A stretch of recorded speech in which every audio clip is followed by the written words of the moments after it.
മറിയക്കുട്ടിക്ക് KPCC വീട് വെച്ച് നൽകാനുള്ളൊരു തീരുമാനം കൈക്കൊണ്ടിട്ടുണ്ട്. ആ തീരുമാനവും കൂടെ നിങ്ങളെ അറിയിക്കുകയാണ്.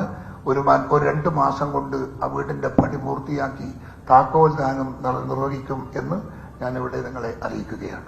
അങ്ങനെ 2 മാസം തികയുന്ന ആ ദിവസം ഇന്നാണ്. കോൺഗ്രസ് BJP ബ്രാൻഡ് അംബാസഡർ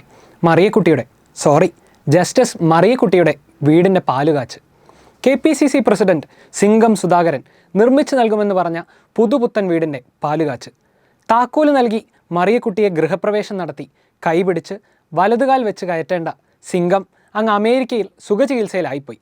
ഇല്ലെങ്കിൽ കാണാമായിരുന്നു മാമാങ്കം. കോൺഗ്രസ്സായി ജനിച്ച് 8-9 പതിറ്റാണ്ട് കോൺഗ്രസ്സായി ജീവിച്ച മറിയക്കുട്ടിക്ക് പെൻഷൻ കൊടുക്കാതെ പട്ടിണിക്കിട്ട സർക്കാരിനെ പാഠം പഠിപ്പിക്കാൻ ഇറങ്ങിയത് ആരൊക്കെയായിരുന്നു? എന്തൊക്കെയായിരുന്നു വെടിക്കെട്ടും ആറാട്ടും? ആർക്കാനും വല്ല ഓർമ്മയുണ്ടോ?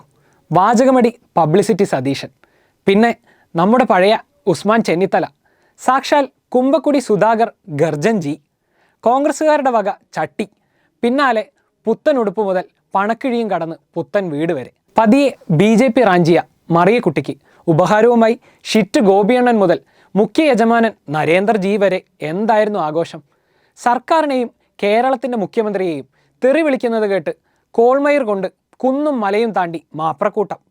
പാലുകാച്ചിന് പാൽപ്പായസം കുടിക്കാൻ ശുഭമുഹൂർത്തം ആറ്റുനോറ്റിയിരിക്കുകയായിരുന്ന കോൺഗ്രസ്സുകാരും മാധ്യമ സിംഗങ്ങളും സിംഗിണികളും ഒടുക്കം പാൽപ്പായസം മനപ്പായസമായി. അവർ എന്നെ പറ്റിച്ചു എന്നാണ് മറിയക്കുട്ടിയുടെ വിലാപം. ഈ അവൻ എന്ന് പറഞ്ഞാൽ നമ്മുടെ കുമ്പക്കുടി തന്നെ. കോൺഗ്രസ് പ്രവർത്തകർ ഓരോ മണ്ഡലം കമ്മിറ്റിയും 5 ലക്ഷം രൂപ വെച്ച് സംഭരിച്ച് നൽകുന്നതിന്റെ അടിസ്ഥാനത്തിൽ 1000 വീടുകൾ, ദുരന്തത്തിൽ വീട് നഷ്ടപ്പെട്ടവർക്ക് 1000 വീടുകൾ കോൺഗ്രസ് പ്രവർത്തകരുടെ സഹായത്തോടു കൂടി നിർമ്മിച്ചു കൊടുക്കാൻ ആണ് പ്രധാനമായി ഞങ്ങളൊരു തീരുമാനമെടുത്തത്. കണ്ടല്ലോ, ഇത് മറിയക്കുട്ടിക്കിട്ട് മാത്രം വെച്ചതൊന്നുമല്ല. മനസ്സിലായല്ലോ, ഇതാണ് കോൺഗ്രസ്. KPCC വക 1000 വീടാണ് പടുത്തുയർത്തിയത്. ഇപ്പോൾ 1001 വീടുകളായി. അതാണ് കോൺഗ്രസിൻ്റെ അത്ഭുത പ്രവൃത്തി.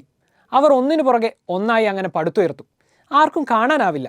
എന്തായാലും ഗൃഹപ്രവേശനത്തിന് കാഴ്ചവെക്കാൻ വാങ്ങിവെച്ച ചട്ടിയും കലവും കറുത്ത അടിപ്പാവാടയും ഒക്കെ വെറുതെ ആയതിൻ്റെ സങ്കടത്തിലാണ് കോൺഗ്രസ്സുകാരും മാപ്രകളും. അത് കയ്യിലിരിക്കട്ടെ, വെറുതെ കളയണ്ട. കുമ്പക്കുടി അമേരിക്കയിൽ നിന്ന് മടങ്ങി വരുമ്പോൾ സമ്മാനിക്കാം. ചിലപ്പോൾ ഇനിയും ഉപകാരപ്പെടും.